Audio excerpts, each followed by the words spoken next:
Richard Rangia-Mandrat, bonjour. Oui, bonjour. Si vous êtes élu le 15 février prochain, quelles seront vos deux priorités?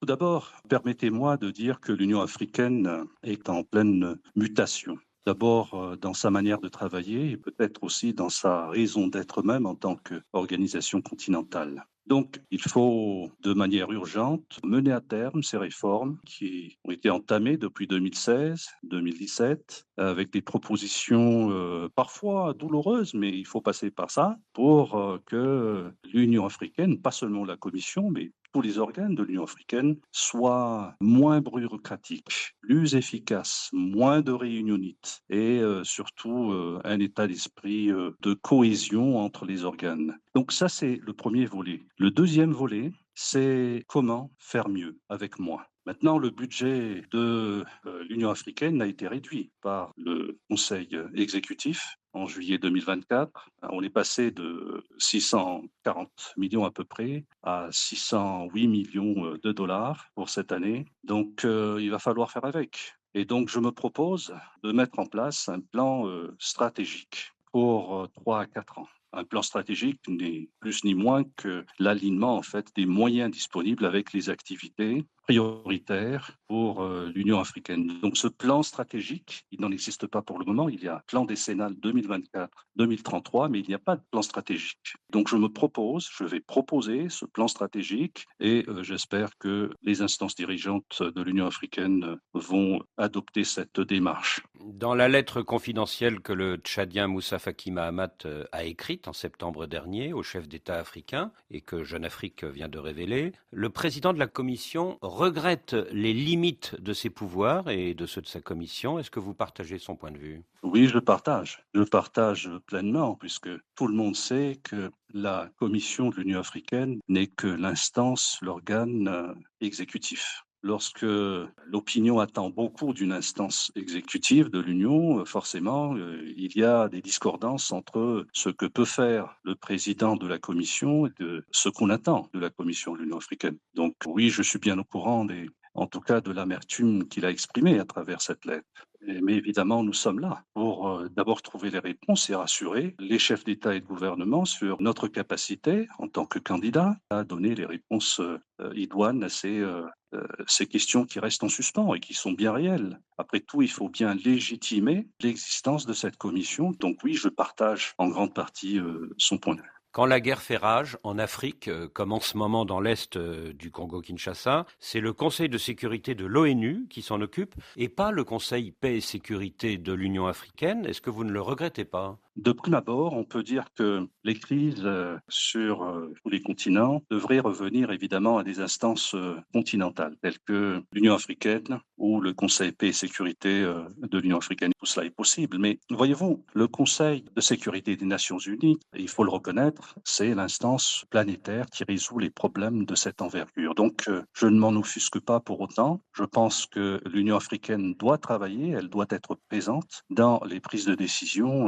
au niveau du Conseil de sécurité. J'espère que l'Union africaine ne soit pas écartée de la résolution de la crise dans l'immédiat. Dans la guerre au Nord Kivu, tout le monde désigne le Rwanda comme complice, sauf l'Union africaine et les trois pays qui représentent l'Afrique à l'ONU. Pourquoi cette retenue? Disons que l'Union africaine est la maison commune qui rassemble tous les États membres de cette union. Je pense que l'Union africaine se doit de rester solidaire aussi bien avec les versions et les arguments avancés par Kigali, autant que les arguments défendus par Kinshasa. Ce n'est pas facile, mais c'est un exercice qui doit être exécuté afin de garder la solidarité entre les pays africains. Et donc, il faut rester ouvert, il faut rester à l'écoute et il faut vraiment que ce processus de Nairobi et aussi le processus de Luanda aboutissent à des accords qui rassurent les uns et les autres. Face à vous, Richard Rangia-Mandrat, il y a deux candidats, le Kenyan Raila Odinga et le Djiboutien Mahmoud Ali Youssouf. Qu'est-ce qui vous distingue de ces deux autres candidats? Je pense que le fait de ne pas être un chef de parti politique est un avantage. Je ne suis pas un leader politique. Je n'ai rien contre les leaders politiques et les chefs de partis politiques. Moi-même, je suis un partisan de la question environnementale et écologique. Je suis membre d'un parti politique. parti vert à Madagascar, mais je ne suis pas un chef de parti politique. Je pense que c'est un avantage d'avoir un recul par rapport à des visées de politique nationale. Je n'ai pas d'ambition particulière dans mon pays. J'ai été présenté et aujourd'hui soutenu par mon président. J'ai aussi un certain recul, un regard, je dirais, plus ou moins neutre sur certaines situations de crise en Afrique. Je ne prétends pas avoir une vingtaine d'années à faire de la diplomatie caméléon, à écrire des notes verbales et à faire des discours ici et là. Non, je suis un homme de terrain. J'ai beaucoup travaillé dans les ONG, au COMESA, qui est une organisation régionale dans l'Afrique de l'Est. J'ai fait une dizaine d'années dans cette organisation. J'ai travaillé pour les Nations Unies au sein du PNUD et la Banque mondiale. Et puis j'ai été ministre de l'économie et des finances. J'ai négocié beaucoup de financement de projets pour mon pays. Donc je connais la situation en Afrique. J'ai beaucoup parcouru l'Afrique de long en large. Je ne suis pas un candidat de salon et je pense que c'est un avantage. Et puis je ne cherche pas à être le lion qui va rugir dans la jungle. C'est ce que j'ai entendu d'un de mes concurrents. Je veux rester un candidat réaliste, un candidat pragmatique. Et c'est cette alternative qui, j'espère, est crédible, que nous allons proposer le 15 février. Et je pense que, fort de ce profil, eh bien, je pense que je peux répondre aux attentes de notre organisation. Alors le lion qui va rugir dans la jungle, c'est l'ancien Premier ministre kényan, Raila Odinga, qui est favori dans cette bataille parce qu'il a été Premier ministre justement et parce qu'il est soutenu par un pays influent, le Kenya. Qu'est-ce que vous répondez ? Tout le monde est favori jusqu'au jour du vote, Monsieur Boisbouvier. Moi, je n'ai rien contre l'ancien Premier ministre Raila Odinga, je n'ai rien contre Youssouf Mamad, ce sont des gens tout à fait compétents, sinon ils ne seraient pas choisis par leur chef d'État. Mais nous sommes tous favoris, nous avons nos points forts et nos points faibles, et nous allons avancer avec ça. Donc c'est au chef d'État et de gouvernement d'en décider quelle serait donc l'image que l'Union africaine va projeter à la communauté internationale. Est-ce que c'est une Union africaine de plus en plus politisée, plus orientée vers les combats politiques? Est-ce une Afrique qui est plus orientée vers l'économie, l'éducation des jeunes, et ainsi de suite? C'est ce que je veux incarner d'ailleurs. Je veux mettre en place une architecture économique et financière avec laquelle j'entends travailler avec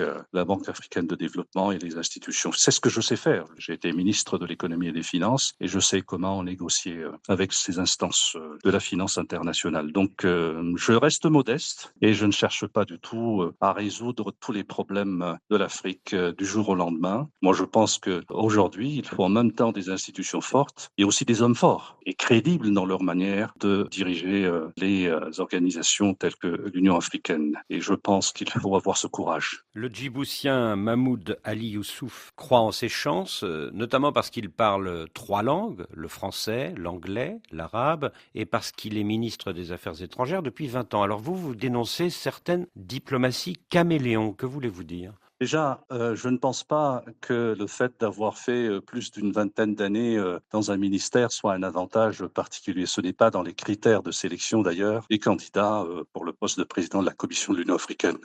Ce n'est pas ce que l'on attend du prochain président de la Commission. Ce qu'on attend, c'est quelqu'un qui soit en mesure d'écouter et d'appliquer les décisions de la conférence des chefs d'État et de gouvernement. Donc ce n'est pas un critère, le critère numéro 1. Ensuite, je ne pense pas qu'il faille nécessairement passer par une danse du ventre autour de la capacité de parler plusieurs langues à la fois. Ce n'est pas non plus le critère. Le fait d'être polyglotte, si on peut appeler ça comme ça, de parler 3 ou 4 langues. De nos jours, il faut bien parler l'anglais et le français. C'est largement suffisant pour se faire comprendre. Les gens sont à l'écoute lorsqu'il y a de la consistance dans ce qu'on dit. Donc, je pense que nous avons tous la capacité d'écoute et d'échange avec les chefs d'État. Et c'est ce qui est important. Si vous êtes élu, Richard Randriamandrat, quelles seront vos priorités dans l'océan Indien, au regard, par exemple, de la situation de certains territoires, comme l'archipel des Chagos, comme Mayotte, comme les îles Éparses, au large de Madagascar? La question de la souveraineté des États dans cette partie de l'océan Indien et ailleurs ne doit pas être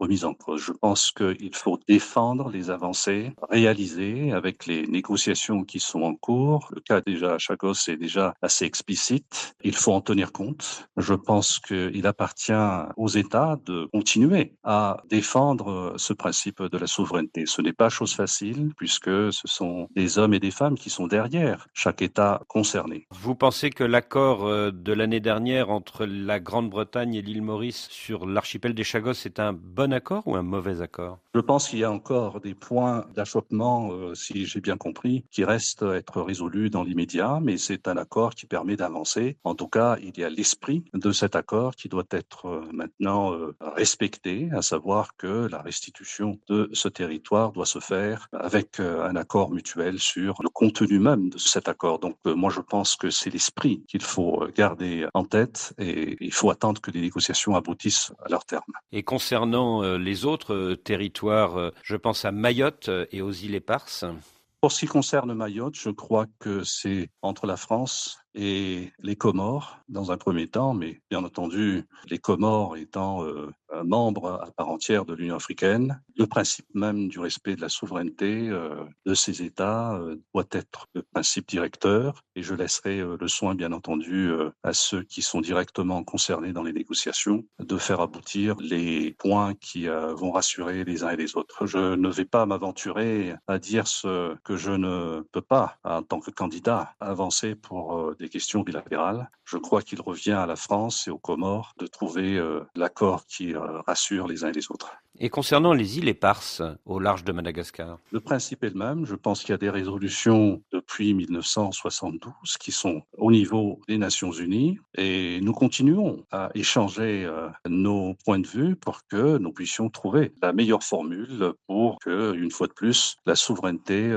soit rassurante pour les uns et les autres. Et puis en même temps, il y a la question environnementale et la question liée aussi aux richesses dans ces zones de plateau, donc de ces îles éparses. Tout cela n'est pas facile, donc il faut rester optimiste. Et nous espérons que le comité qui a été mis en place et qui malheureusement pour diverses raisons a connu un report dans ses travaux, eh bien que nous puissions reprendre ces travaux très prochainement. Madagascar va accueillir le sommet de la Commission de l'océan Indien. Je ne sais pas si c'est l'occasion d'évoquer ce sujet bilatéral, mais en tout cas, nous continuons à espérer que la diplomatie va gagner en termes d'efficacité, que tout le monde soit rassuré au final. Oui, car derrière la question des îles Éparses, il y a celle de l'espace maritime et de son exploitation, soit par Madagascar, soit par la France, c'est ça? Tout à fait. Question délicate, puisque ça touche donc à une dimension plus économique. Et bien entendu, ce n'est pas une simple question de souveraineté politique et d'identité, mais c'est aussi cet aspect économique qui est tout aussi important.